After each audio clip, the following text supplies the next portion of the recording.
பாக்கியங்கள் நிறைந்த அவர்களுடைய உம்மத்தின் மீதும் குறிப்பாக இந்த மஜ்லிஸில் பங்கேற்றிருக்கிற நம் அனைவர் மீதும் எல்லாம் வல்ல அல்லாஹ்வின் நல்லருள் என்றென்றும் நிறைவாக உண்டாவதாக. ஆமீன். கண்ணியத்திற்குரிய இஸ்லாமிய சகோதரர்கள், சகோதரிகள் அனைவருக்கும் என் ஆரம்பமான அஸ்ஸலாமு அலைக்கும் வரஹ்மத்துல்லாஹி வபரகாத்துஹு. அல்லாஹ்வின் பேரருளால் மீலாது தொடர் சொற்பொழிவனுடைய இரண்டாவது நாளில் சுவனம் செல்வதற்கு சுந்தர நபி ஸல்லல்லாஹு அலைஹி வஸல்லம்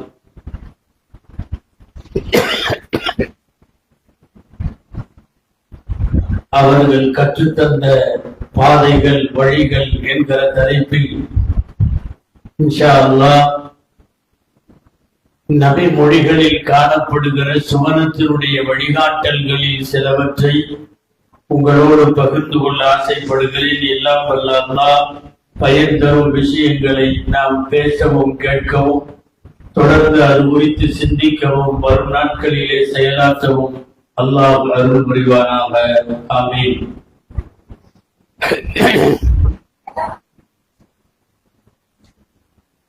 இந்த உலகத்தில் அல்லாஹ்விடத்தில் நிறைய துஆக்களை கேட்கிறோம், பிரார்த்தனைகள். வாய்ப்பு கிடைக்கிற போதெல்லாம் அல்லாஹ்விடத்திலே துஆக்கள் செய்கிறோம். அது வேண்டும், அது வேண்டும், இது வேண்டும் என்று கேட்கிறோம். பல நேரங்களில் உலக ரீதியாக நம் தேவைகளை கேட்கிறோம். மரணம் பற்றி கேட்கிறோம், மன்னரை பற்றி கேட்கிறோம், மறுமையை பற்றி கேட்கிறோம். ஆனால் உலகத்தில் தேடப்படுகிற எல்லா பொருட்களை விட கடைசியா அதுக்கு மேல வேற எதுவும் கேட்க முடியாது என்கிற அளவுக்கு உள்ளது சொர்க்கம் மட்டும்தான். சுவனம் கேட்டுவிட்டால் நீங்க அதுக்கு பிறகு வேற எதுவும் அதை விட பெரிதாய் கேட்க முடியாது. காசு பணம் கேட்டால் அதை விட பெருசா சொல்ல முடியும். ஏதாவது ஒரு பதவி கேட்டா அதை விட பெருசா சொல்ல முடியும். எதை கேட்டாலும் அதற்கு மேல் ஏதாவது ஒண்ணு உண்டு. சுவனம் வேண்டும் என்று கேட்டுவிட்டால் அதுக்கு மேல வேற ஒண்ணு இல்லை. எனவே இருக்கிற தேடல்களில் எல்லாம் பெரிய தேடல், துஆக்களில் எல்லாம் ஆக பெரிய வேண்டுதல் நிச்சயமாக சுவனம் மட்டும்தான். சுவனத்தை பற்றியும் சுவனத்தை அடைவதற்கு வழிகள் என்ன என்பதை பற்றியும் எபெருமான் ஸல்லல்லாஹு அலைஹி வஸல்லம் என்னவெல்லாம் பேசினார்கள் என்று பார்க்க வேண்டும். பொதுவாக யாராவது ஒருத்தர் ஒரு பொருளை பற்றி, ஒரு இடத்தை பற்றி பேசினால் கற்பனையில நிறைய பேர் பேசுவாங்க. மலேசியாவுக்கே வராத ஒருத்தர் மலேசியால அப்படி இருக்கு தெரியுமா, இப்படி இருக்கு தெரியுமா, அங்க இது இருக்கு அது இருக்குன்னு என்னென்னமோ சொல்றாரு. ஆனா அவர் போனதில்லை. அவ்வளவு ருசிக்காது, கரெக்டா இருக்காது. அமெரிக்கா பத்தி தெரியுமா, அமெரிக்கால அது இருக்கு இது இருக்கு. இவர் அமெரிக்காவே போனதில்லை. அவர் பாட்டுல விடுறாருன்னு வச்சுக்கோமே, ருசிக்காது, எடுக்காது. எப்ப எடுக்கும் தெரியுமா? வந்து பார்த்து விட்டு போனவர்கள் சொல்ல வேண்டும். இந்த உலகத்தில் சுவனத்தை பார்த்து விட்டு வந்து பேசியவர்கள் பெருமானார் ஸல்லல்லாஹு அலைஹி வஸல்லம். வேறு யார் பேசினாலும் அது கற்பனை. ஆனா கற்பனை சரியா அமையாது. ஏன்னா கற்பனைக்கு அப்பாற்பட்டது சுவனம் என்கிறான் அல்லாஹ்.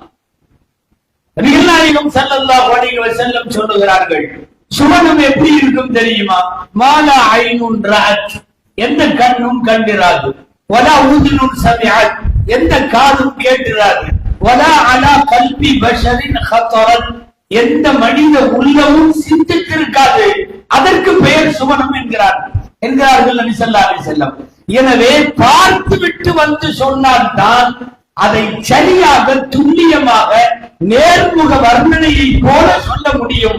அந்த அடிப்படையில் சுவனத்தை, அதன் மாளிகைகளை, அதன் ஓடைகளை, அதன் அங்கே இருக்கக்கூடிய சுகபோகங்களை எல்லாவற்றையும் பார்த்துவிட்டு வந்து சொன்னவர்கள் ஸல்லல்லாஹு அலைஹி வஸல்லம்.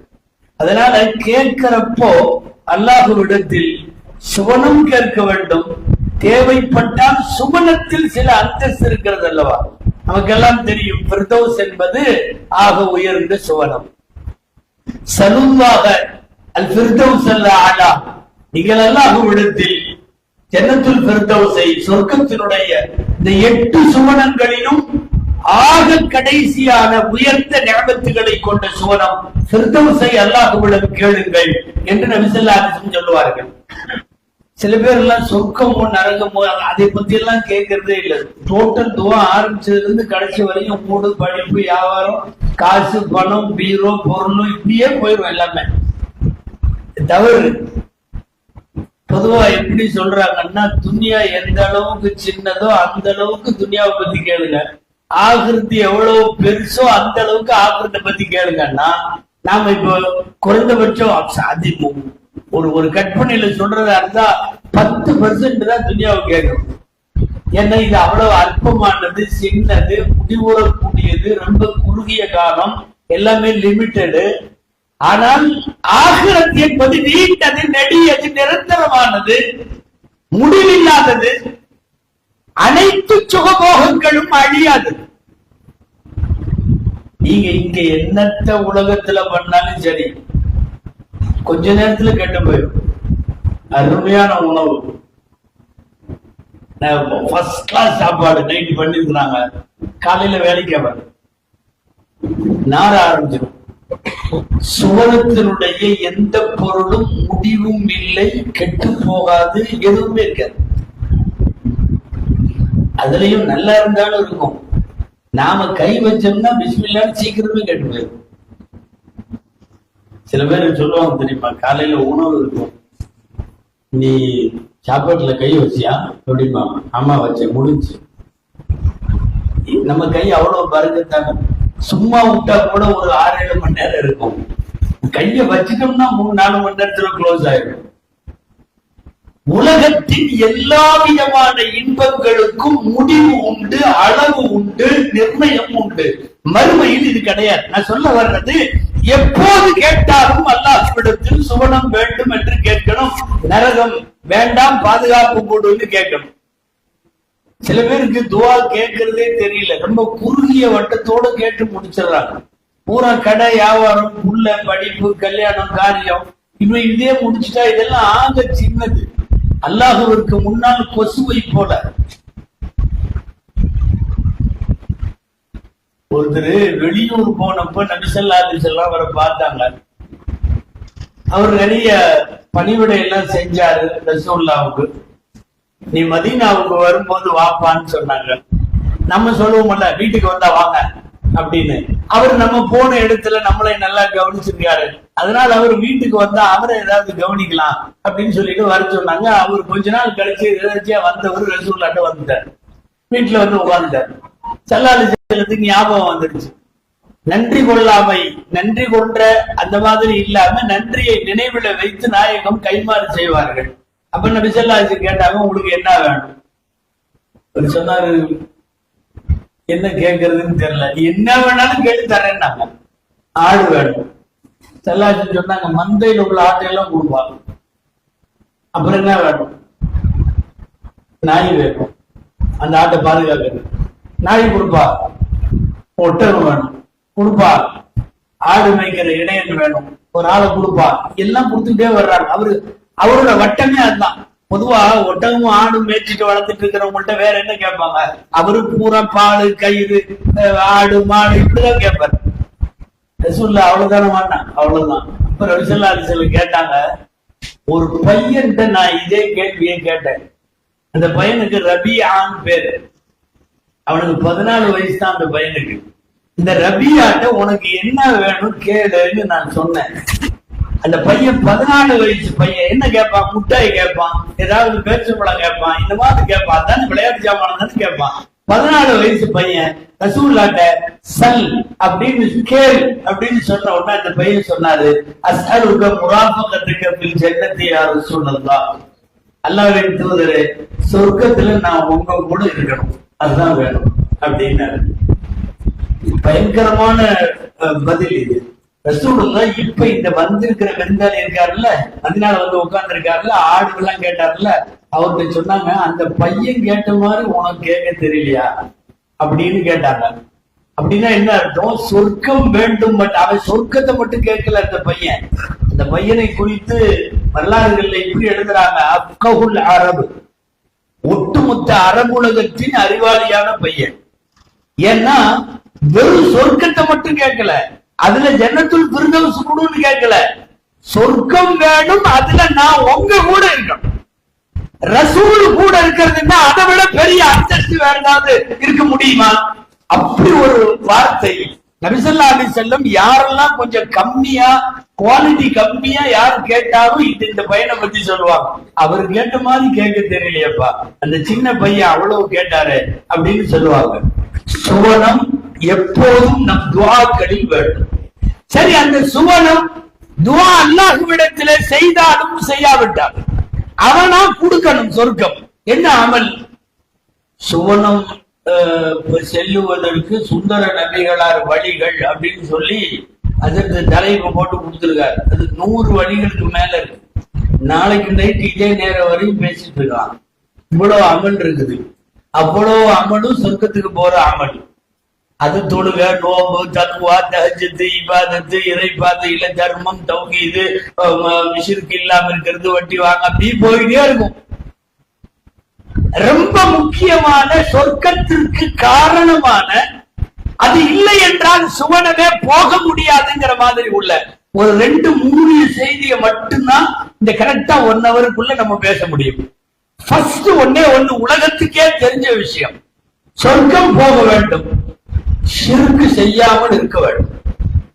இது ஒரு ஹதீஸ் அல்ல, ஆயிரக்கணக்கான நபிமொழிகளில் ஸல்லல்லாஹு அலைஹி வஸல்லம் சுவனத்திற்கு செல்ல வலியுறுத்திய முதல் அம்சம்.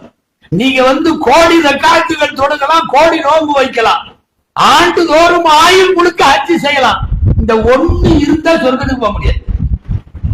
ஷிர்க், இணை வைத்தல். அப்படின்னா என்னங்க? அல்லாஹுவினுடைய இடத்தில் இன்னொருவரை வைத்தல். அப்படின்னா என்னங்க? அல்லாஹு மட்டும் தான் எனக்கு இறைவன், வேறு யாரும் எனக்கு இறைவன் அல்ல. முஹம்மது, நேற்று கூட சொன்னோம்ல, முஹம்மது ஸல்லல்லாஹு அலைஹி வஸல்லம் கூட இறைவன் அல்ல, இறைவனின் தூதர். அதனாலதான் கலிமாவின் வாசகமே என்னங்க? அஷ்ஹது அன்ன முஹம்மதன் அப்துஹு வ ரசூலுஹு. அவர் ரசூல் ஸல்லல்லாஹு அலைஹி வஸல்லம் அல்லாஹ்வின் அடியார், அல்லாஹ்வின் தூதர், அவ்வளவுதான். ஷிர்க் வைக்காம இருக்கணும். என் இறைவனை நான் யாரோடும் சேர்த்து பார்க்க கூடாது, எல்லாம் இறைவனுக்கு அப்பால். ரொம்ப சிம்பிளா ஷிர்க்க நான் அடிக்கடி புரிய வைக்கிறதுக்கு ஒரு செய்தி சொல்றது உண்டு. ஷிர்க்க பத்தி ரொம்ப பயங்கரமா அதான் இதான் பேசுறாங்க, இது ஷிர்கா அது ஷிர்கான்னு. ரொம்ப சிம்பிள். ஒரு உதாரணத்துக்கு சொல்றேன், தப்பா யாரும் நினைக்க கூடாது. இப்ப கணவனும் மனைவியே ரோட்ல போறாங்க, ஹஸ்பண்ட் ஒய்ஃப் 2 பேர். அந்த அம்மாட்ட கேட்கணும், இந்த அம்மாட்ட, அம்மா இது யாருமா? இந்த அம்மா என்ன பதில் சொல்லணும் தெரியுமா? இது என் ஹஸ்பண்ட் சொல்லணும். இந்த அம்மாட்ட கேட்கணும், இது யாருமா? இதுவும் என் புருஷன். அல்லாஹ் அக்பர். லிஸ்ட் வேற ஆயிடுச்சுங்க. இப்போ இதுவும் என் புருஷன்னா என்ன என்ன அர்த்தம்? அது என்ன சொல்லணும்? அது இவரு என் புருஷன், அவ்வளவுதான், அங்க நிறுத்திக்கணும். இது என் இறைவன், அவ்வளவுதான். இல்ல இவனும் இறைவன், அவனும் இறைவன், அதுவும் இறைவன், இதுவும் இறைவன், காணும் பொருள் எல்லாம் கடவுள், திரும்பிய திசையெல்லாம் தேவன்னா நீ விளங்கலன்னு அர்த்தம். இது அந்த பெண்ணுக்கு நீங்க இப்ப என்ன பட்டம் கொடுப்பீங்க அப்படின்னு சொன்னா, இவரும் என் கணவர்னு சொன்னா அது எந்த லிஸ்ட்ல நம்ம சேர்க்க முடியும்? அதுதான் ஷிர்க், வேற ஒண்ணுமே. ஷிர்க்க ரொம்ப பெருசா விளங்க வேண்டியதில்லை. இது விளங்கினால் போதும். என் இறைவனுக்கென்று இருக்கிற தரத்தை நான் அவனை தவிர வேறு யாருக்கும் தரமாட்டேன். சஜிதா அல்லாஹ்வுக்கு மட்டும் தான் செய்வேன், வேற யாருக்கும் செய்ய மாட்டேன், யாருக்கும் செய்ய மாட்டேன். சஜிதா அல்லாஹுவுக்கு மட்டும் சொந்தம். உங்களுக்கு எல்லாம் தெரியும், மார்க்கத்தில் சில அம்சங்கள் இருக்கிறது. சத்தியம் அல்லாஹுவின் பேரில் மட்டும்தான் செய்யணும். குரான் மேல, அத்தா மேல, அம்மா மேல, அவங்க மேல, இவங்க மேல செய்யக்கூடாது. சத்தியம் அல்லாஹுவிற்கு மட்டுமே, நேர்ச்சை அல்லாஹுவுக்கு மட்டுமே, இபாதத்து சுஜூது அல்லாஹுவுக்கு மட்டுமே, ஏதாவது ஒரு பொருளை அறுத்து பலியிடுதல் அல்லாஹுவின் பெயர் மட்டுமே. ஏதாவது ஒரு கோழியை பிடிச்சிட்டு எங்க ஊர் அஜத்து பேரான இருக்கிறேன்னா செல்லாது. சத்தியம், நேர்ச்சை, சொல்லுங்க, சஜிதா, பிராணியை அறுத்தல், இந்த 4 இடமும் அல்லாஹ் மட்டும் தான். இதுல வேற யாரை சேர்த்தினாலும் சிறுக்காய்விடும். யாரையும் சேர்க்க முடியாது. ரசூலுல்லாவே கத்து தரல. ஏதாவது ஒரு கோழியா இருக்கிறப்போ பிஸ்மில்லாஹி அல்லாஹ் அக்பர் தான். முஹம்மது ரசூலுல்லாஹ் அர்த்தா கோழி செல்லாது. ஸல்லல்லாஹு அலைஹி வஸல்லம் அதை சொல்லி தரல.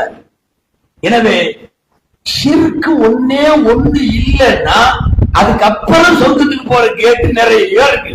100கணக்கான வழி இருக்கு. அவர் நிறைய வாரி வழங்கி போய்விட்டார் சொர்க்கத்துக்கு. அவர் நிறைய நபில் நோம்பெல்லாம் வச்சார், அவர் போயிட்டார். இவர் காலமெல்லாம் தஹஜ்ஜத் தொழுதார், அவர் போயிட்டார். 1000 அமல் இருக்கிறது சுவனத்திற்கு செல்ல. 1000 அமலுக்கு முன்னால் ஒரே ஒரு முடிச்சு இருக்கிறது, ஷிர்க் என்கிற முடிச்சு. அதை மட்டும் கரெக்டா வச்சிருந்தா அல்லாஹ் நினைத்தால் சின்ன அமல்ல கூட சொர்க்கம் கொடுத்துருவான். சின்ன அமல்ல கூட கொடுத்துருவான். ஆனா ஷிர்க் இல்லாம இருக்கணும்.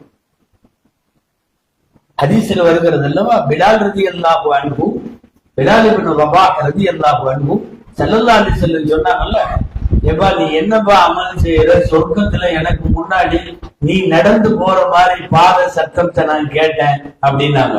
மேராஜுக்கு போயிட்டு வந்து அவர் சொன்னாரு, பெரிய இதெல்லாம் நான் ஒண்ணும் பண்ணல, எப்ப உதவு செஞ்சாலும் உதவு செஞ்ச உடனே 2 ரக்காத் தொழுதுருவேன். பள்ளிவாசல்ல நுழைஞ்சா நம்ம தொழுகிறோம், தஹியத்துல் மஸ்ஜித்ங்கிறோம், தஹியத்துல் உதுங்கிறோம், 2 ரக்காத். அது ஒண்ணுதான், எனக்கு என்னமோ வேற எதுவும் பெருசா நான் செஞ்ச மாதிரி தெரியலன்றாரு. சின்ன அமல் என்று நினைக்கலாம், அல்லாஹ் சொர்க்கம் கொடுத்து விடுவார். சொர்க்கத்திற்கு 1000 வழி உண்டு. நான் சொன்னது போல் முதல் வழி ஷிர்க் இல்லாமல் இருக்க வேண்டும்.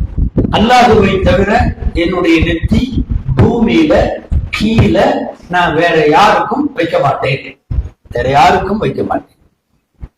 பெற்றோர்கள் பெரியோர்கள் கையை பிடிச்சி முத்தலாம், காலை பிடிச்சிட்டு இந்த முத்தம் கொடுக்கறதெல்லாம் வேற. சஜிதா அல்லாஹுவுக்கு மட்டும். லா சுஜூத இல்லா லில்லாஹ். இந்த ஒரு இடத்தில் ஷிர்க் என்கிற முடிச்சு பத்திரமாக அது அவிழ்த்து விடப்படாமல் இருக்குமானால் அல்லாஹ் எந்த அமல்லையும் சொர்க்கத்தை கொடுப்பதற்கு அல்லாஹ்வுக்கு வாய்ப்பு இருக்கிறது. சின்ன அமல்ல கூட கொடுத்துருவாங்க. அதுல உறுதியா இருக்கணும். முஸ்லிம்கள் காலம் எல்லாம் அதுல உறுதியா தான் இருக்கிறாங்க. நாம ஹஜ்ஜுக்கோ உம்ராவுக்கோ போனாலும் ரசூலுடைய ரவுதாவுல போய் நின்றாலும் சலாம் தான் சொல்லுவோமே ஒழிய சஜிதா செய்ய மாட்டோம். யாராவது பண்ணிருக்கீங்களா? ஹஜ்ஜுக்கோ உம்ராவுக்கோ போனா ரசூலுல்லாவுடைய கபர்ல அங்க அவன் துவா ஓதுறதுக்கே விட மாட்டேங்கிறான். அங்க நிக்கிற போலீஸ் அல்லாஹும்ம ஸல்லி அலா தவக்கல் கையை தட்டுறான். என்ன நீ அல்லாஹும்ம ஸல்லி அலான்னு இங்க வந்து சொல்றேங்கிறான். சஜிதா முஹம்மது ஸல்லல்லாஹு அலைஹி வஸல்லத்துக்கு யாரும் செய்யறது இல்லை. இன்னும் சொல்ல போனா நான் வேற வார்த்தையில சொல்றேன், இதுதான் சரியானது. என்ன தெரியுமா? உலகத்துல எத்தனையோ பேர் வந்தவங்களை எல்லாம் மற்றவன் கடவுள் ஆக்கி விட்டான். இவர் கடவுள், இவர் தெய்வம்னு ஆக்கி விட்டான். கடைசி வரையும் ரசூலுல்லாஹ் தெய்வம் ஆக்கப்படவே இல்லை, கடவுளாக்கப்படவில்லை என்பதில் தான் பெருமானாருடைய பிரச்சாரத்தின் வெற்றி அடங்கி இருக்கிறது. இன்னைக்கு வரைக்கும் கோடிக்கணக்கான மக்கள் ரசூலுல் ரவுதாவில் அஸ்ஸலாத்து வஸ்ஸலாமு அலைக்க யா ரசூலல்லாஹ் என்று சொல்லுவார்கள். அல்லாஹ் நம்ம எல்லோருக்கும் அந்த பாக்கியத்தை தருவானாக. அப்படி சலாம் மட்டும்தான் சொல்லுவார்கள், ஸலவாத்து சொல்லுவார்களே ஒழிய சஜிதா யாருக்கும் செய்ய மாட்டாங்க. முன்னாடி ஒரு முஸ்லிம் ஒருத்தர் இருந்தார், சொல்றது பொருத்தமா இருக்கும்னு நினைக்கிறேன். ஷேக் அபூபக்கர் பாக்கில்லானி அவர் பேரு. ஷேக் அபூபக்கர் பாக்கில்லானி இஸ்லாமிய நாட்டுல இருந்து வேற ஒரு நாட்டுக்கு தூதரா போறாரு. அந்த நாடு பூரா காபிர் நாடு.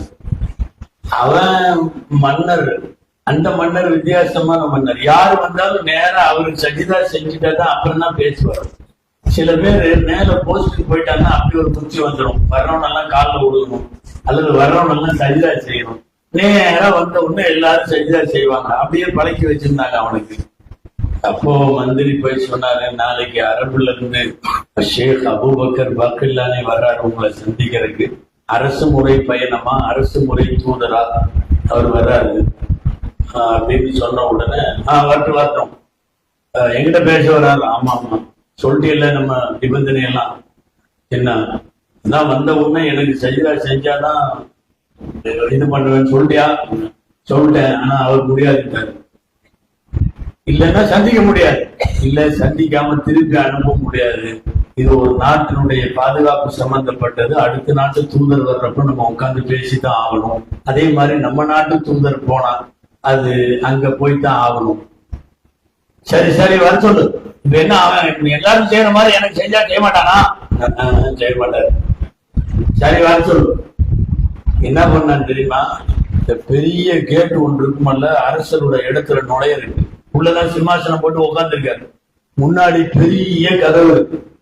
அந்த கதவை மூடிட்டாங்க அரசர். மூடிட்டு பக்கத்துல 2 சின்ன கதவு இருக்கு. இத்தனோடு கதவு.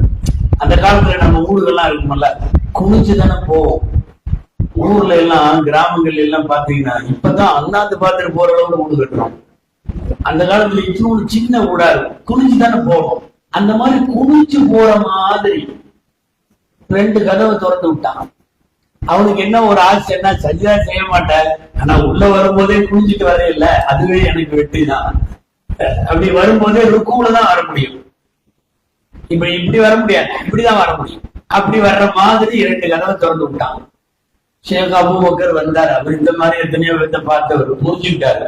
மெயின் கேட்டை சாத்திட்டான். சைட்ல உள்ள 2 சின்ன கேட்டை திறந்து விட்டுருக்கானே, நாமளா புரிஞ்சுட்டு போகணும்னு நினைக்கிறான்ட்டு. அதுவரையும் கரெக்டா வந்தவர்.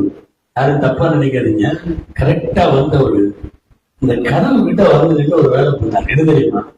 அப்படி திரும்பிட்டு பின்னாடியே வந்தார். புரிஞ்சிருக்கும்னு நினைக்கிறவங்களுக்கு. அநேகமா அந்த அரசுக்கு இப்படி ஒரு மரியாதையை எவ்வளவு கொடுத்துருக்க மாட்டாங்க. ருக்குல தாங்க வர்றாரு. ஆனா ருக்கு ஃப்ரண்ட் சைடு ருக்கு இல்ல, பேக் சைடு ருக்கு. வேகமா கத்தான். அந்த நேரம் வர சொல்லு, இந்த கேட்டையே திறந்தோட சொல்லு. சொல்ல வர்றது, ஒரு முஸ்லிம் நீ எவ்வளவு பெரிய அரசனா இருந்தாலும் சஜிதா செய்ய மாட்டான். இது சொல்லுவான், அது சொல்லுவான், சல்யூட் அடிப்பான், அட்டென்ஷன்ல நிற்பான், உனக்கு மரியாதை கொடுப்பான், முன்னாடி இப்படி வேணா நிற்பான். சஜிதா என்பது அல்லாஹ்விற்கு மட்டும். எனவே ஷிர்க் என்கிற ஒண்ணே ஒண்ணுதான் சொர்க்கத்துக்கு போக விடாம தடுக்கிற முதல் முடிச்சு. அதை சரி பண்ணிட்டா நூற்றுக்கணக்கான அமல்கள் இருக்கிறது. அந்த அமல்களின் வழியாக அல்லாஹ் கொண்டு போயிடுவான். சரி, அப்ப ரொம்ப ஷார்ட்டா சொல்லுங்க, சொர்க்கத்துக்கு போறதுக்கு என்ன வழி? ஷார்ட்டா இது சொல்ல முடியாது. வேணா ஒரு வரியில ரசூலுல்லாஹ் சொன்ன மாதிரி சொல்லலாம். என்ன? ஸல்லல்லாஹு அலைஹி வஸல்லம் அல்லாஹ்வும் ரசூலும் எதையெல்லாம் செய்ய சொன்னாங்களோ முடிஞ்சவரை செஞ்சிடணும். எதையெல்லாம் தடுத்தாங்களோ கம்ப்ளீட்டா தடுத்துடும். நான் இங்க ஒரு செய்தி சொல்றேன், ஹதீஸுடைய வார்த்தை இது, நீங்க கொஞ்சம் நல்லா கவனிக்கணும். மா அமர்த்துக்கும் பி ஃபஃஅலு மா மஸ்ததஅது. நான் உங்களுக்கு செய்ய சொல்லி உத்தரவிட்டதை முடிஞ்சவரை செய்யுங்கள். மஸ்ததஅதுன்னா முடிந்தவரை செய்யுங்கள். வமா நஹைதுக்கும் அன்ஹு ஃபந்தஹு. நான் தடுத்ததை தவிர்த்து கொள்ளுங்கள். அங்க முடிஞ்சவரைன்ற வாக்கியம் இல்ல. கொஞ்சம் கவனிக்கிறீங்க. நான் எதை செய்ய சொல்லுகிறோனோ, நான் தொழுகை சொல்லுவேன், நோன்பு சொல்லுவேன், தஹஜ்ஜுத் தொழுகை சொல்லுவேன், தான தர்மம் செய்ய சொல்லுவேன், சொந்தங்களோட சேர்த்து நிறைய சொல்லியிருக்காங்க ஆயிரக்கணக்கில். முடிந்தவரை செய்யுங்கள், முடிந்தவரை. ஆனா தடைகளை பத்தி பேசுறப்போ முடிஞ்சவரைன்ற வாக்கியம் இல்ல. நான் தடுத்ததை தவிர்த்து கொள்ளுங்கள், அவ்வளவுதான். அது ஃபுல்லாவே தடை. அதுல முடிஞ்சவரை தடை இல்ல.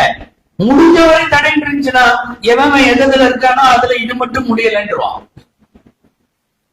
எனவே அல் அவாமிரு வன் நவாஹி என்று ஷரியத்தில் சொல்லுவோம். அல்லாஹ் ரசூல் ஏவியதை எல்லாம் செய்ய வேண்டும், தடுத்ததை எல்லாம் விலக்கி இருக்க வேண்டும். இது முடிஞ்சு சொர்க்கத்துக்கு போறதுக்கு இந்த 2 சரியா இருந்தா போதும். தடைகளை பொறுத்தவரை முழுமையாக தடைந்து விட வேண்டும். இதுல இது விதிவிலக்கு, அது விதிவிலக்கு அப்படின்னு எல்லாம் ஒண்ணுமே இல்லை. அன்பானவர்களே, ஷிர்க்குக்கு அப்பால் சொர்க்கத்துக்கு போறதுக்கு நிறைய வழி. ஹதீஸ்கள்ல பிரபலமா வந்திருக்கிற சில வழிகள் சொல்ல வேணும். நிறைய பெண்கள்லாம் பயானுக்கு வர்றாங்க. பெண் குழந்தை பிறந்தாலே சொர்க்கம்ங்கிறது சரியாது. தொழுதால் சொர்க்கம், ஒன் போய்த்தால் சொர்க்கம், இப்படி எல்லாம் சொல்றப்ப நாம என்னமோ செய்யணும். இப்படியெல்லாம் இருக்கு. யாருக்காவது அல்லாஹ் பெண் குழந்தையுடைய பாக்கியத்தை கொடுத்துட்டா வீட்டுல பெண் குழந்தை பிறந்தாலே பெற்றோருக்கு சுவனம். அதுலயும் 2 பேர், 2 பெண் குழந்தை, மனஹாலஜாரியத்தை 2 பெண் பிள்ளைகளை வளர்த்து ஆளாக்கி உருவாக்குகிற அந்த தந்தை நபிசல்லா சொல்லுகிறாங்க, நானும் அவரும் இப்படி இருப்போம் அப்படின்னு. அஷாரபி சபாபதி வல் முஸ்தாகா ஆத்தை 2 விரலையும் சேர்த்து வச்சு நானும் அவரும் இப்படி இருப்போம். அப்படியே அந்த பையன் கேட்டாரு, சொர்க்கத்துல ரசூல் கூட 2 பெண் குழந்தையை வளர்த்து ஆளாக்கியவர் ரசூலோடு இருப்பார். 3 பெண் குழந்தைகள் செல்லமுடைய ஹதீஸ். இதெல்லாம் நரகத்திற்கே போக விடாமல் அந்த குழந்தைகள் தடுக்கும். குன்னலகு சித்திரம் மினன்னா, நரகத்திற்கு போக விடாமல் அந்த பெற்றோரை தடுக்கிற ஆற்றல் பெண்களுக்கு உண்டு. சொர்க்கம் போறதுக்கு நிறைய வழிகள். எந்த வீட்டுல பெண் பிள்ளைகள் இருக்கிறதோ அந்த பெற்றோர்கள் மிக எளிதாக சுவனம் செல்ல முடியும். பெற்றோர்கள் பெண் குழந்தைகளை பார்க்கறது பராமரிக்கிறதுங்கிறது அவ்வளவு பெரிய விஷயம். பெண் மகவும் பெரும் பேரு, பெரிய பாக்கியம். நம்மள்டதான் இன்னும் இவ்வளவு 2025க்கு வந்ததுக்கு அப்புறமும் கூட அது ஒரு கசப்பா தெரியுது. பிள்ளையா அப்படின்னு கேட்கறதுமே ஒரு மாதிரியா கேட்கறது, வேகமா விசாரிக்கிறது. ஆனா பெண்ணா அப்படின்னு ஆணுன்னு சொன்னா வர்ற துள்ளது மகிழ்ச்சி எல்லாம் பெண்ணுன்னு சொன்னா இருக்காது. அதுவும் முதல் குழந்தை பெண்ணா பிறந்து 2வது பெண்ணா பிறந்துச்சுன்னு வைக்கல. அவ்வளவு பெண்களுக்கு பெண்களே எதிரி. முதல்ல அந்த மாமியார் பிஸ்மில்லான்னு ஆரம்பிக்கும், 2வதும் பொட்டையா முடியும். இந்த பொட்டைன்னு ஒரு வார்த்தை, இது கெட்ட வார்த்தை. சொல்ல போனா பெண்களுக்கு அந்த வார்த்தை சொல்றதே தவறு. 2வது இப்படியா அப்படின்னு கேட்கறது நமக்கே தெரிஞ்சிடும் அது என்ன மாதிரி குழந்தை. உஸ்தாத், வீட்டுல குழந்தைங்க பேர் வைக்கணும் உஸ்தாத், நீங்க வாங்க உஸ்தாத்னு கூப்பிடுவாங்க. நம்ம போவோம்ல இந்த சந்துக்குள்ள, இந்த வீட்டுக்கு போவோம்ல, வழி பூரா சீரியல் செட்டு போட்டு பயங்கரமா இருக்கும். வீடு நிறைய சொந்த பந்தத்துக்கெல்லாம் சொல்லி அவங்கெல்லாம் சம்மந்தி நிற்பாரு, மாமா நிற்பா, மச்சான் நிற்பா, எல்லாம் நாகூர் நிற்பா, பாட்டு ஓடு, தட்டா புட்டான்னு ஸ்வீட் பாக்ஸ் எல்லாம் இருக்கும். நீங்க குழந்தைய பார்க்காமயே முடிவு பண்ணிடலாம் பையன் பிறந்திருக்கான். ஆமாங்க உஸ்தாத், நீங்க பேர் வைக்க வாங்க உஸ்தாத். மையத்து அமைதியா சந்திர ஜனாசா மாதிரி நாமளும் அந்த சந்துக்குள்ள போவோம். ஒருத்தரும் இருக்க மாட்டான். பெற்றவன் நிற்பான், அந்த சம்மந்தி அவங்க ஒரு மாதிரி தலையை கீழே போட்டு 2 பேரும் மட்டும் இருப்பாங்க.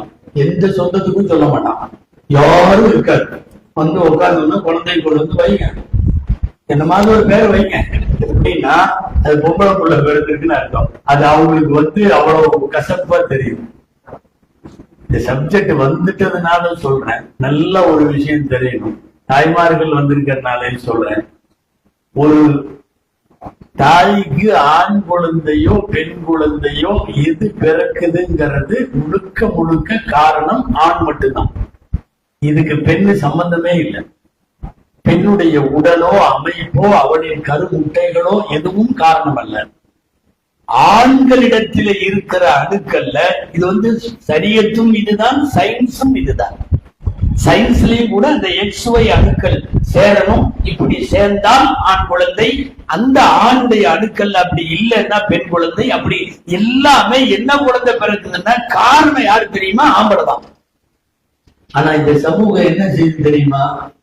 பெண்கள் மேல தூக்கி அந்த பழியை போடுறது.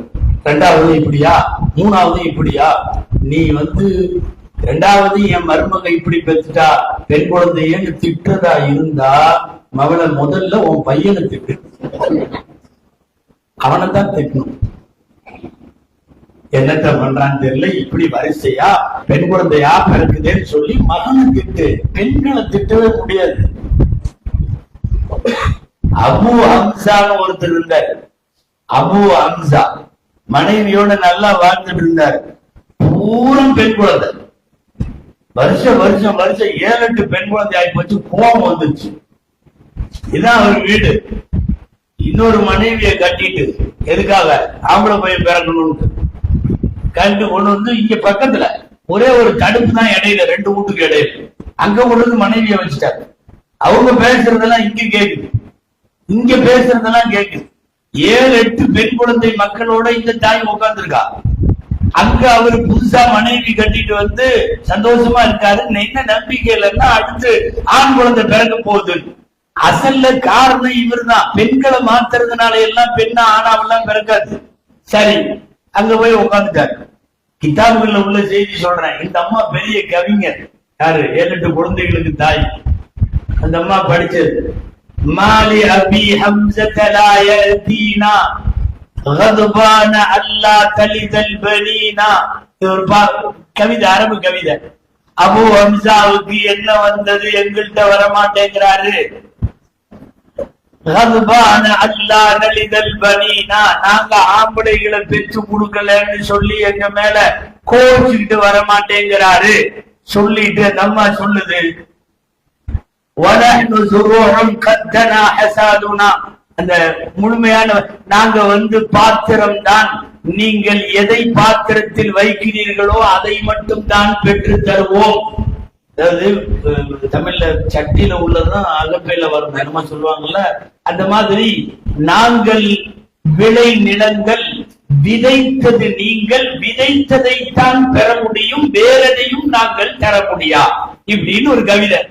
அது காதல் விழுந்தது. விஷயம் என்னன்னா, அங்கேயும் தொடர்ந்து பெண் குழந்தையா பிறந்த உடனே அந்த ஆளு 2 பேர்த்தையும் வராம தனியா போயிட்டான்னு இருக்கு. அசல்ல எங்க குழந்தை பிறந்தாலும் அந்த குழந்தை ஆணோ பெண்ணோ காரணம் யார் என்றால் ஆண்கள் தான், பெண்கள் அல்ல. எங்கேயோ சப்ஜெக்ட் நான் வேற வெளியில வந்துட்டேன் பத்தியா. பெண் குழந்தைகள் சொர்க்கத்திற்கு காரணம்.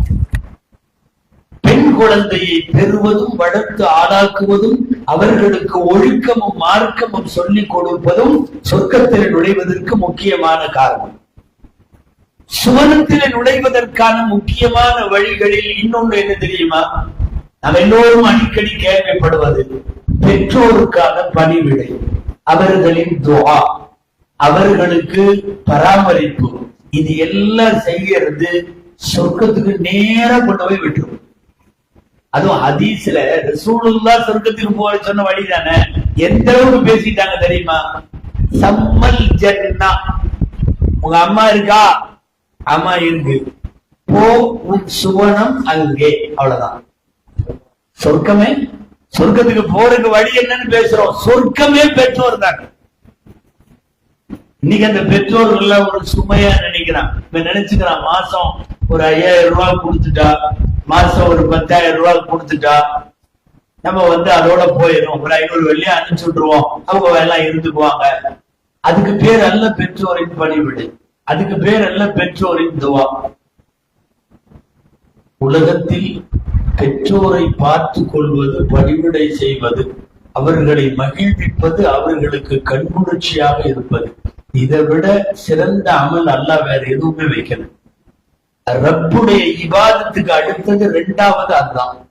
அனிஷ்குர் லீ வலிவாலிதை, எனக்கு நன்றி சொல்லு அல்லாஹ் கேக்குறான். அடுத்து உன் பெற்றோருக்கு நன்றி சொல்லு. ரப்புக்கு அடுத்த ஸ்டேஜ் பேரண்ட்ஸ் தான். அதே மாதிரி பாவங்கள்ல இப்ப சொன்ன ஷிர்க் ஃபர்ஸ்ட், ஷிர்க்குக்கு அடுத்தது பெற்றோர் நோவினை தான். இதுக்கப்புறம் தான் நீங்க ஜினா, வட்டி, லஞ்சம் என்னென்ன இருக்கோ, திருட்டு, கொலை, கொள்ளை எல்லாமே பின்னாடிதான். ஃபர்ஸ்ட் என்னங்க? ஷிர்க். 2வது என்னங்க? ஹுகூகுல் வாலிதை, பெற்றோருடைய நோவினை. எனவே இபாதத்தில் எடுத்தால் அல்லாஹ்வின் வணக்கத்தை அடுத்து பெற்றோரை பராமரித்தல், பாவங்களை எடுத்தால் ஷிர்க்குக்கு அடுத்து பெற்றோரின் நோவினை. அல்லாஹ் காப்பாற்றணும். வாயை திறந்து நீ நாசமா போன அவங்க பத்துவா செய்யணும்னு அவசியம் இல்லை. மனசுல அவங்க லேசா வருந்தனாவே நம்மளை பாதிக்கும், நம்ம வருங்காலத்தை பாதிக்கும், நம்ம ஃபியூச்சரை பாதிக்கும். ஃபியூச்சரை பாதிக்கும்ங்கிறதுக்கு அர்த்தம் காசு கிடைக்காம போறது இல்ல, சொர்க்கம் கிடைக்காம போய். சுவனத்திற்கான வழி, சுவனத்திற்கான முகவரி சம்மல் ஜன்னா. நாயகம் சொல்லுகிறார்கள், அங்குதான் உன்னுடைய சுவனம். ஒருத்தரு பொண்ணு பார்க்க போயிருக்காரு அரபு நாட்டுல. இப்னு அப்பாஸ் ரலியல்லாஹு தஆலா அன்ஹுடைய காலம். இந்த ஃபத்வா மார்க்க சட்டம் கேட்க வர்றாரு. அவரு தான் இந்த வேலையை செஞ்சிருக்காரு. என்னன்னா, பொண்ணு பார்த்த இடத்துல பொண்ணு இவரை பார்த்துட்டு பிடிக்கலன்னு பொண்ணு பிடிக்கலன்னு சொன்ன உடனே சரின்னு வந்துட்டாரு. அடுத்த நாள் இவரை விட மோசமானவன், அழகுல, அந்தஸ்துல, காசு பணத்துல எல்லாத்துலயும் மோசமானவன். அவன் போன உடனே பிடிச்சிருச்சு.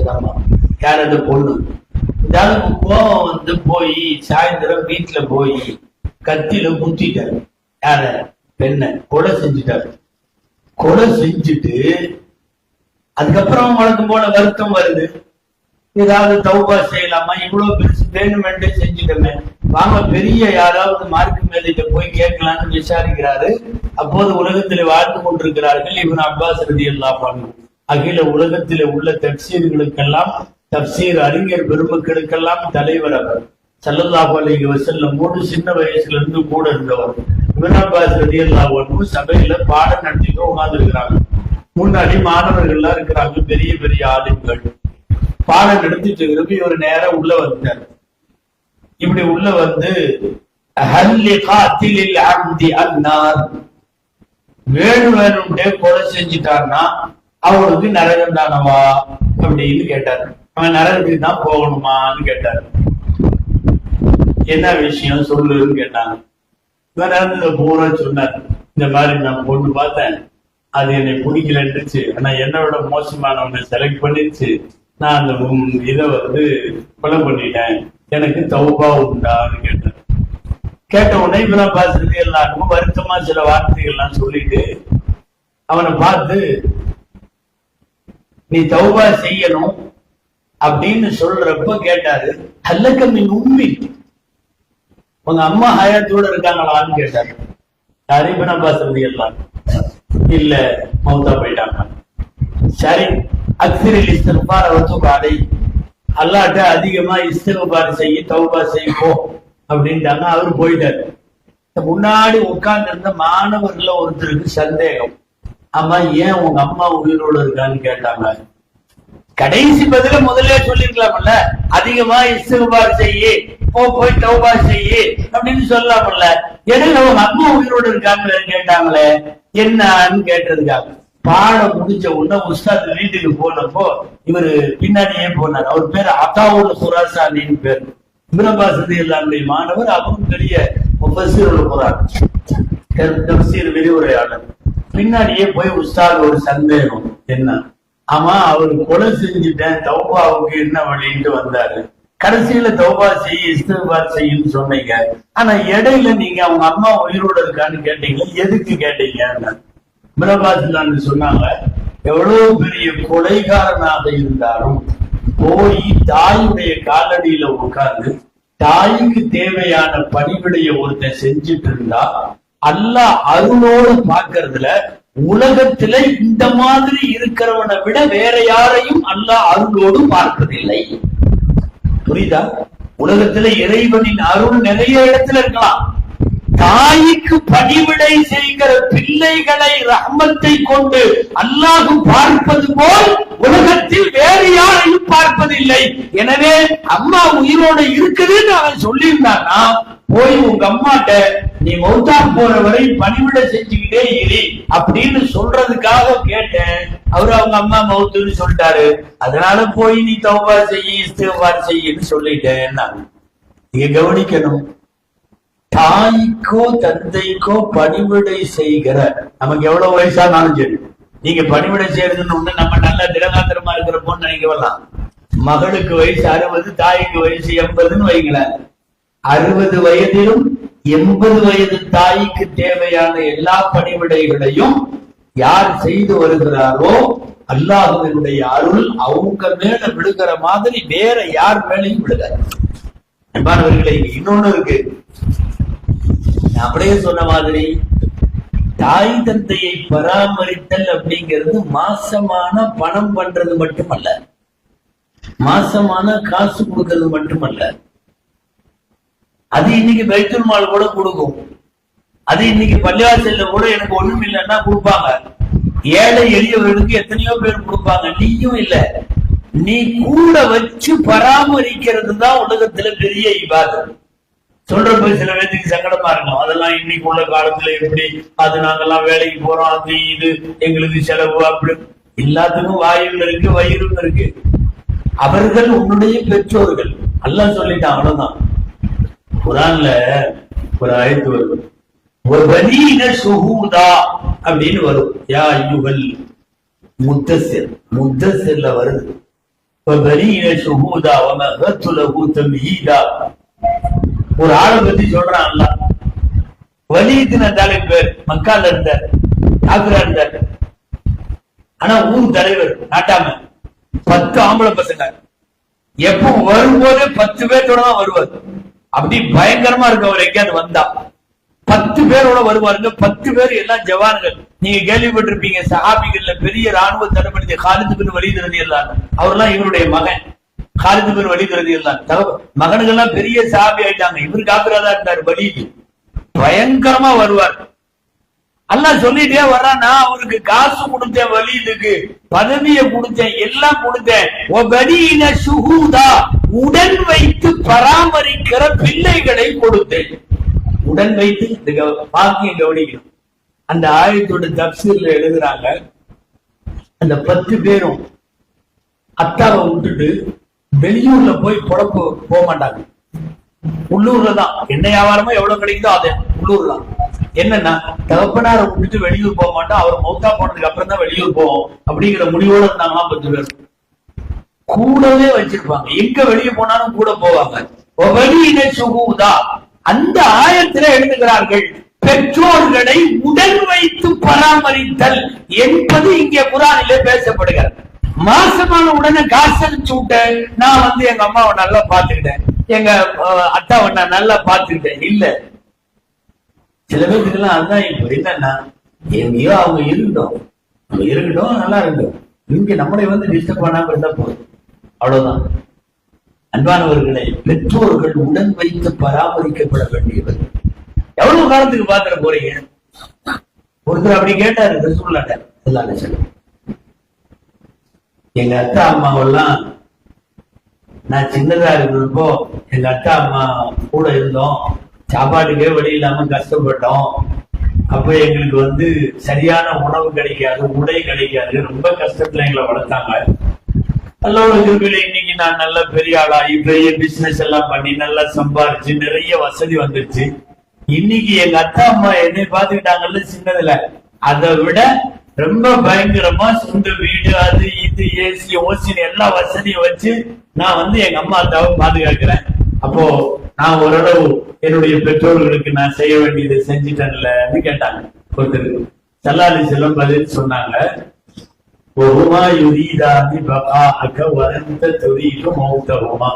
அற்புதமான வார்த்தை. என்ன சொன்னாங்க தெரியுமா? நீங்க 2 பேரும், நீங்க வந்து இன்னைக்கு அக்கா அம்மாவை நீங்க கவனிக்கல, ஒண்ணும் பெருசா நடக்காது. காத்தடிச்சாலும் மழை வந்தாலும் பெரிய பிரச்சனையே என்னன்னா, இந்த திறந்த வெளியில ஒரு காரு வந்தாலும் அத்தனை பேரும் அங்க. இனிமேல் நான் ஒரு முடிவோடு இருக்கு, காரு வந்தா நானும் இப்படி திரும்பிடுவேன். ஏன்னா எல்லாருமே ஒரு காரு வந்தாலும் ஒரு ஆடு வந்தாலும் அத்தனை பேரும் திரும்புறப்போ நம்மளும் திரும்பிட வேண்டியதானே. அன்பானவர்களே, அவருக்கு பதில் சொல்றாங்க ரசூல் ஸல்லல்லாஹு அலைஹி வஸல்லம். என்ன பதில் தெரியுமா? அவங்க உன்னை பார்த்தாங்க, பெற்றோர்கள் 2 பேரும் தாய் தந்தை உன்னை பார்க்கிறப்போ நீ வளரணும் வளரணும் வளரணும், நீ பெருசாக போறேன்னு வளர்த்தாங்க. நீ இன்னைக்கு கொடுத்துட்டு இருக்கிறது என்ன தெரியுமா? போயிடுவாங்க, சீக்கிரம் போயிடுவாங்க, சீக்கிரம் போயிடுவாங்க. உன் இருப்பை அவர்கள் விரும்பினார்கள். வாழ்ந்த துரிது மௌத்தவுமா, நீ அவங்க 2 பேருடைய மௌத்தை எதிர்பார்த்திருக்க. உண்மை தானே? இன்னைக்கு ஒரு 60-70 வயசு உள்ள பேரண்ட்ஸுக்கு நாம மாசம் மாசம் கொடுத்துட்டு வரப்பவே நம்ம மனசுக்குள்ள என்ன நினைப்பு உள்ளோரமா ஓடும், என்னன்னு கொஞ்ச காலத்துக்கு இருக்கிற வரையும் அப்படிங்கிற மாதிரி நினைப்போம். ஆனா உன்னை அவள் ஊட்டுகிற போது கொஞ்ச காலத்துக்கு நம்ம நினைக்கிற, காலம் முழுக்க என் பையன் வளருவான், பெருசாகுவான், அவன் வந்து உலகத்துல இப்படி எல்லாம் இருப்பான் எல்லாம் கற்பனைகளோடு உன்னுடைய வளர்ச்சியை கருத்திலே கொண்டு உன்னை பார்த்த பெற்றோருக்கு நீ இன்னைக்கு எவ்வளவு கோடி போட்டி கொடுத்தாலும் அவங்க சின்ன வயசுல ஊட்டின ஒரே ஒரு கவல உணவு, ஒரே ஒரு தடவை நம்ம நஜீசாக்குனதுக்கு அப்புறம் கழுவி விட்டாங்களே, அந்த ஒரே ஒண்ணுக்கு கூட நீங்க பெட்ல வச்சு பல வருஷம் பார்த்தாலும் அதற்கு ஈடாகும். அன்பானவர்களே, சுவனத்தினுடைய வழிகளில் முக்கியமான வழியாக பெருமானார் ஸல்லல்லாஹு அலைஹி வஸல்லம் ஏராளமான ஹதீசுகளில் சொல்லி தந்தது பெற்றோர்களின் மூலமாக போக வேண்டும் என்பது. அதுலயும் குறிப்பா அது பெற்றோர்களுக்கு அல்லாஹ் அப்படி வளர்க்கணுங்கிற மாதிரி ஒரு மகப்பத்தை போட்டான். யோசிச்சு பார்த்தாவே ஆச்சரியமா இருக்கும். ஆக கடுமையானது கொடுமையானது பிரசவ வழி எல்லாத்துக்கு தெரியும். ஆனா எந்த பெண்ணாவது ஆசைப்படாம இருக்கலாம்? எந்த பெண்ணாவது கல்யாணம் ஆன ஏதாவது ஒரு பெண் சொல்ல போனா காலம் தாழ்த்தாமல் அல்லாட்ட எனக்கு குழந்தை கொடு கணவனு கேட்கிறான், மனைவி கேட்குது, படாத பாடுன்னு தெரியும். ஆனால் அதிலே ஆசையை அல்லாஹ் வைத்தார்.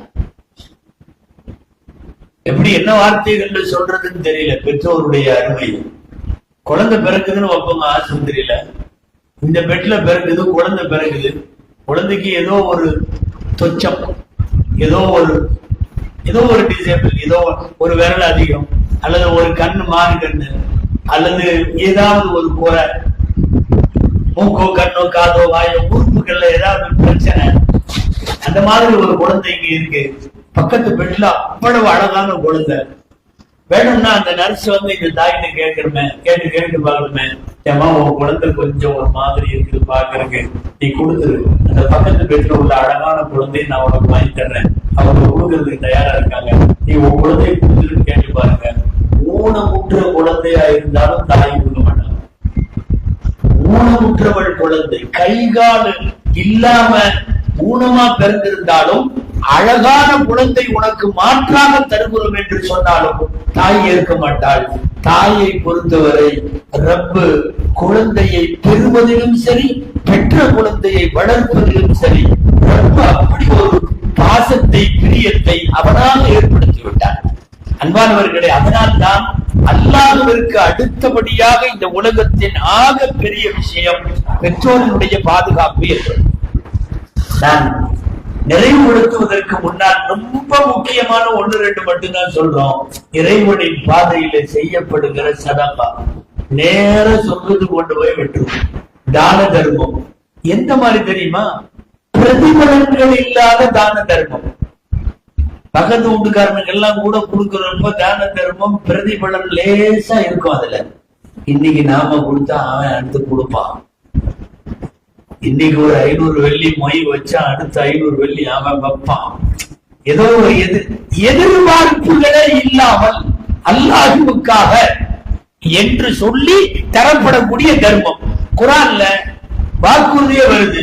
இன்னதான் அஷ்தராமினல் முஃமினீன அன்ஃபுஸஹும் வ அம்வாலஹும். என்ன சொல்றா தெரியுமா? பிஅன்ன லஹுமுல் ஜன்னah. சொர்க்கம் உங்களுக்கு கொடுத்து விட்டு அல்லாஹ் உங்கள் காசை வாங்கி கொள்கிறான். பார்த்து கவனிக்கணும். நம்மள்ட்ட இருந்து காசை வாங்குறானா, வாங்கிட்டு காசை வாங்கினா ஏதாவது தர்மம் அல்ல, பட்டமாற்று முறைதானே, நாணய மாற்று முறைதானே. நீ காசை கொடு, எனக்காக சொர்க்கத்தை நீ வாங்கிக்கொள். இறைவனின் உஸ்மான் ரலியல்லாஹு அன்ஹு ரசூலுல்லாஹ் மதீனால சொன்னாங்கல்ல, ஊர் மக்களுக்கு எல்லாம் குடி தண்ணி இருக்கு, தேவை இருக்குது, இந்த கிணத்தை வாங்கி கொடுப்பவருக்கு நான் சொர்க்கத்தில் ஒரு ஊற்றை, ஒரு ஆறு, ஒரு ஊற்று நான் பொறுப்பேற்றுக் கொள்கிறேன். உஸ்மான் ரலியல்லாஹு எந்திரிச்சு நாங்க இன்னைக்கு மதிப்புல கோடிக்கணக்கான ரூபாய்கள், லட்சக்கணக்கான ரூபாய்களை கொடுத்து உஸ்மான் ரலியல்லாஹு வாங்கி கொடுத்தாங்க. சொர்க்கத்துக்கு நேரா கொண்டு போற அமல், பிரதிபலன்கள் எதிர்பாராம இவருக்கு கொடுத்தா இவர் ஏதாவது பண்ணுவாரு அப்படின்னு இல்லாம. ஆயிஷா ரலியல்லாஹு யாருக்காவது தர்மம் கொடுத்தாங்கன்னா இப்படி கொடுத்துட்டு துவா செய்யுங்கன்னு சொல்ல மாட்டாங்க. இன்னைக்கு பழக்கத்துல அப்படி சொல்றோம்ல, எதையாவது கொடுத்துட்டு துவா செய்யுங்கன்னு சொல்றோம்ல, சொல்ல மாட்டாங்களா? ஆயிஷா அம்மா சொல்லுவாங்களா? இல்ல, நான் ரப்புக்காக கொடுக்கறது எந்த பிரதிபலனை எதிர்பார்க்காம கொடுக்கணும். நான் அதனால இவர் கொடுத்தா அவர் துவா செய்யட்டும்னு பிரதிபலனை எதிர்பார்க்கறது கூட தப்பு. அவங்க அக்கா பையன், ஆயிஷா அம்மாவோட அக்கா பையன் உருவத்து ஜுபைர் ரலியல்லாஹு அன்ஹு அவரை கூப்பிட்டு ஜக்காத்து பணம் ஒரு கத்தையை கொடுத்து வீட்டு அடையாளம் சொல்லி அந்த வீட்டுல இருப்பாரு, ஒரு பெரியவர் இருப்பாரு, போய் அவர் இடத்துல வச்சுட்டு வந்தது அப்படின்னு சொல்லுவாங்க. அது தவறி கூட போறப்போ நான் துவா செய்ய சொன்னேன்னு சொல்லாத, சலாம் சொல்லி அனுப்புனாங்கன்னு சொல்லாத, வேண்டாம். அதே மாதிரி கொண்டு போய் அவரை வச்சுட்டு வந்துட்டு உருவத்துக்கு சுபேர் ரதி எல்லாரும் கேட்டாங்க. அவங்க உருவத்துக்கு சுபேர் யாருங்க? அவங்க அக்கா மகன், அவங்க அக்கா அஸ்மா ரதி எல்லாம் ஒண்ணு, ஆயிஷா அம்மா ஒண்ணு, அவங்க அஸ்மா மூத்த சகோதரி. அஸ்மாவுக்கு ஆயிஷாவுக்கு இடையில 10 வருஷம் வித்தியாசம், 10 வருஷம் மூத்தது அக்கா. அஸ்மாவுடைய மகன் தான் உருவத்துக்கு சுபேர். அவர் வந்து காலாமா வேணும் ஆயிஷா. அவங்க வந்து கேட்டாரு, ஆமா குடுத்துட்டு வர சொன்னீங்கல்ல, ஏன் சலாம் சொல்ல வேணாம், ஏன் துவா சொல்ல வேணாம்னு சொல்றீங்க அப்படின்னு கேட்டாரு. அப்போ ஆயிஷா ரலியல்லாஹு தஆலா அன்ஹா சொன்னாங்க, இல்ல எந்த பிரதிபலனையும் எதிர்பார்க்கும். ஆயிஷா அம்மாட்ட இருந்து நாம இந்த வாரி வழங்குற இதுல நிறைய பாடங்கள் படிக்கணும். யாருக்காவது கொடுக்கும் போது இப்படி தட்டுல வச்சு இப்படி நீட்டுவாங்க, இப்படி கையில கொடுக்கும் போது நம்ம கொடுக்கிற கை மேல இருக்கும், வாங்குறவங்க கை கீழே இருக்கும். லேசா அவங்களுக்கு ஒரு திங்கிங், ஒரு மைண்ட் இப்படி ஓடும் இல்லை, எவ்வளவு காலத்துக்கு தான் ஆண்டவன் இப்படி கையை நீட்டி நம்மளை வாங்கி வைக்கிறான்ற மாதிரி. கொடுப்பவன் கை மேலும் வாங்குபவன் கை கீழும் இருக்கக்கூடாதுங்கிறது ஆயிஷா அம்மாவுடைய கான்செப்ட். அவங்க என்ன பண்ணுவாங்க தெரியுமா? தட்டுல இப்படி வச்சு எடுத்துன்னு சொல்லுவாங்க, எடுக்கிற ஒரு கை இப்ப மேல இருக்கும், எடுக்கிற முசாஃபிர் இருக்காங்க அவங்க கை மேல இருக்கும், கொடுக்கிற ஆயிஷாவின் கை ரலியல்லாஹு அன்ஹா அவங்க கை கீழ.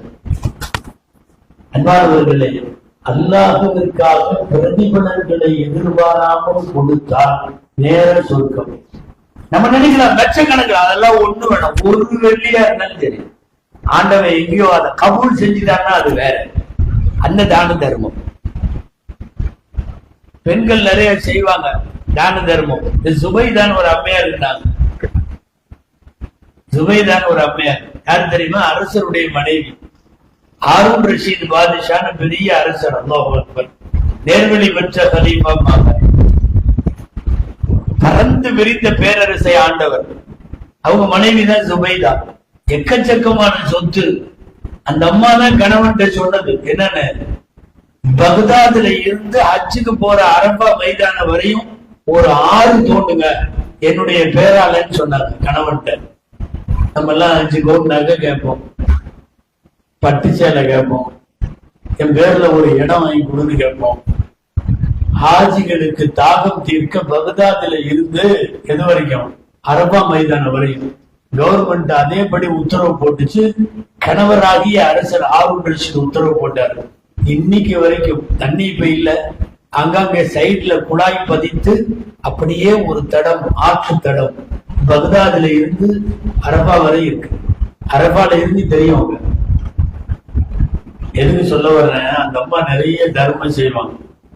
காலையில ஃபஜ்ருக்கு பிறகு அவங்க ஊர்ல கடற்கரையோரம் நடந்து போயிட்டு இருந்தாங்க. அந்த அம்மா ஒரு பெரிய அல்லாஹ்வுடைய வழி, இறைநேசர் ஒருத்தர் மணல்ல வீடு கட்டிட்டு இருந்தாரு. இந்த குழந்தைகள்லாம் பீச் மணல்ல வீடு கட்டுவாங்கல்ல, அழகா வீடு மாதிரி. அவரு அல்லாஹ்வுடைய வழி, கம்பீரமாவெல்லாம் சில நேரம் இருக்க மாட்டாங்க. அவரு மசாவர் மாதிரி ஊர்ல யாராவது ஏதாவது கொடுத்தா வாங்கிட்டு திடீர்னு பேசுவாரு, திடீர்னு சிரிப்பாரு, ஒரு மாதிரி இருப்பாரு. மஜ்தூப்னு சொல்லுவாங்க அவருக்கு பேரு. மஜ்தூப், மஜ்தூப்னா தன்னிலை மறந்தவர். குழந்தை மாதிரி விளையாடுவாங்க. குழந்தை மாதிரி தான் உட்காந்து பீச்ல வீடு கட்டிட்டு இருந்தார். மஜ்தூத்தை பத்தி அந்த அம்மாவுக்கு தெரியும். சுபைதா போறப்ப கேட்டாங்க, என்ன மஜ்தூ வீடா கட்டுற? ஆமா வீடு கட்டுறேன். காசு ஏதாவது அவருக்கு கொடுக்கலாம். ஆனா சமயத்துல காசு வாங்க மாட்டாரு கையில. உணவு கொடுத்தா கூட வாங்குவாரு, காசு வாங்க மாட்டாரு. என்ன பண்றதுன்னு இந்த அம்மா யோசிச்சு, மஜ்தூ இந்த வீட்டை எனக்கு வித்துறியா? நீ கட்டுற வீட்டை வித்துறியா? வித்துறேன். எவ்வளவு? 4 திருவம். 4 திருவம்னா ஜவு மூட்டாயிட்டு காசு. 4 திருவம். சரி இந்தா 4 திருகத்தை கொடுத்தாச்சு. இந்த வீடு எனக்கு எடுத்துக்கோ அப்படின்ட்டு அவர் போயிட்டாரு. மணல் வீடு அடுத்த நிமிஷம் இப்படின்னா முடிச்சிடும். 4 திருக அவருக்கு சதக்கா செஞ்சுதான் நன்மை. அவ்வளவுதான், மனசுல சந்தோஷம். வந்து ராத்திரி படுத்துட்டு கணவர் பக்கத்துல இருக்கிறப்போ நடந்த விஷயத்தை எல்லாம் பேசிட்டு இருக்கிறப்ப சொல்லியிருக்காங்க, காலையில பீச்சுக்கு போனேன், இந்த மாதிரி மஜிது வீடு கட்டிட்டு இருந்தாரு, விலைக்கு தரையான்னு கேட்டு குடிச்சிட்டாரு, நான் 4 திரும்ப கொடுத்தேன். பழக்கம் போல அவர் ஆம்பளை டென்ஷன் ஆகி கொஞ்சமாவது இருக்கா அவங்களுக்கெல்லாம், பீச்சில் இடம் ஊடு கட்டி வச்சிருந்தா அதை போய் காசு கொடுத்து வாங்குவியா நீங்க? என்னமோ எனக்கு கொடுக்கணும்னு தோணுச்சு, அவர் வாங்கிக்கிற கொடுக்குறையா நன்மைக்கிறேன் நான் கொடுத்துட்டேன் அப்படின்னு முடிஞ்சு 2 பேரும் தூங்கிட்டாங்க. நைட்டு ஹாரூன் ரஷீத் பாதுஷா கனவுல, யாரு கணவர் கனவுல சொர்க்கத்துல ஒரு மாளிகைக்கு மேல சுபைதான்னு பேர் போட்டிருக்கு. இவரு வேகமா உள்ள போயிருக்காரு, அங்க ஒரு மலக்கு ஸ்டாப்னார், நெல்லுன்னார். எங்க போற? இல்ல இது என் மனைவி சுபைதாவோட மனைவிங்கிறதெல்லாம் அங்க துணியாத, இங்க சுபைதா மட்டும்தான் போக முடியும். இது சுபைதாவோட அவனுக்கு அல்லாஹ் கொடுத்திருக்கிறது, நீ போ கேட்கோ. அனுப்பி விட்டாங்க, முடிச்சுட்டாங்க. முடிச்சுட்டு நேற்று பீச்சில் ஒரு 4 திருக்கத்தை குடிச்சிட்டு வந்து நம்மளும் போறான்னு காலையில பஜ்ரோட சடைஞ்சி போட்டு விறுவிறுன்னு பீச்சுக்கு போனா அதே மாதிரி மஜித் ஊடு கட்டிட்டு இருக்காரு. இவர் போன உடனே என்னமோ பேசி வச்ச மாதிரி டக்குன்னு எடுத்து 4 திருக்கத்தை எடுத்து, இந்த வீடு எனக்கு அப்படின்னாரு. மஜித் எப்படி தெருன்னு பார்த்துட்டு, இந்த வீடு இப்ப 4000 திருகம். நான் லூசுன்னு நினைச்சா இது வேற மாதிரி இருக்கு. 4000 திருகம் இருக்காரு. நேற்று என் மனைவிக்கு 4 திருகத்தை தான் கொடுத்துருக்குற அப்படின்னாரு. அது நீ அந்த சொர்க்கத்தை பாக்குறதுக்கு முன்னாடி. நான் எதுக்கு சொல்றேன், இறைநேசர்கள் யாருன்னு தெரிஞ்சுக்கங்க, மஜ்தூபுகள் யார் என்று புரிய வேண்டும். உலகத்துல நிறைய மஜ்தூபுகள் இருக்காங்க. அவர் சொன்னாரு, நீ அதை பாக்குறதுக்கு முன்னாடி அது 4 திருகம், இப்ப அது 4000 திருகம். மஜ்தூபை விளங்க வைத்து நான் சொல்ல வர்றது, பிரதிபலன் எதிர்பாராமல் நாம் வழங்குகிற தர்மம் நிச்சயமாக சுவனத்தினுடைய மாளிகைக்கு காரணமாகும்.